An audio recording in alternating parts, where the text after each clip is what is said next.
Vrlo je važno da naglasim da su Srbi u Crnoj Gori državotvoran narod. Dakle, da mi nismo neka nacionalna manjina koju su zatekli Crnogorci kad su naselili ovaj prostor, već da do skoro, dakle negdje do referenduma, 2006. godine se i nije pravila neka razlika između pravoslavnih Srba i Crnogoraca. Nažalost, jednim ideološkim inženjeringom nakon referenduma pokušano je da se stvori narativ da su Crnogorci i Srbi dva različita naroda sa različitim jezikom, sa različitom kulturom, različitom crkvom i čak i nekim istorijskim i civilizacijskim ishodištima.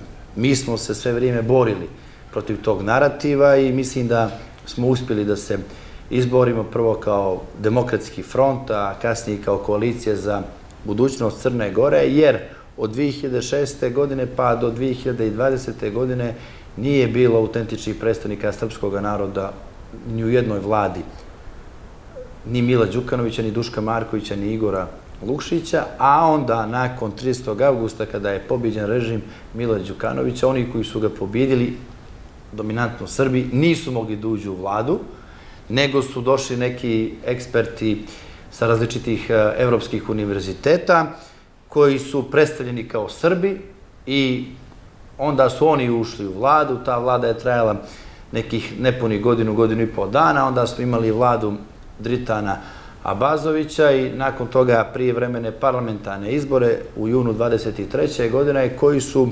završeni na način da je naša koalicija postala konstituent parlamentarne većine, a od nedavno po prvi put su autentični predstavnici srpskog naroda ušli u vladu. Kad kažemo autentični predstavnici, mislim na one koji žele najbolje odnose sa Srbijom, koji ne priznaju državu Kosovo, koji žele najbolje odnose sa Rusijom, na jednu izbalansiranu spoljnu politiku, koji su vjernici Srpske pravoslavne crkve i koji govore srpskim jezikom. Dakle, to je ta neka politička, a čini mi se ideološka autentičnost koja nam daje za pravo da možemo da govorimo na ovakav način i ja sam imao čast i privilegiju da budem nosilac te koalicione liste koja se zvala Za budućnost Crne Gore. Nju su učinile Nova srpska demokratija, kolege Andrije Mandića i Demokratska narodna partija, čiji sam ja predsjednik, i uspjeli smo ono što nije uspjelo mnogim generacijama političara u tom nekom prethodnom periodu, a to je da predstavnici Srba uđu u vladu Milojka Spajića i sad imamo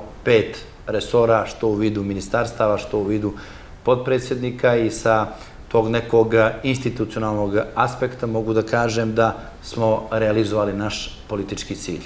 Nama je veoma važno da u narednom periodu, kroz ustavne izmjene i dopune, srpski jezik koji je većinski u Crnoj Gori izjednačimo sa crnogorskim da bude službeni. Jer u ovom trenutku imate jedan paradoks da je crnogorski jezik koji je manjinski u Crnoj Gori tretiran kao službeni u Ustavu, a srpski kao službeni upotrebi.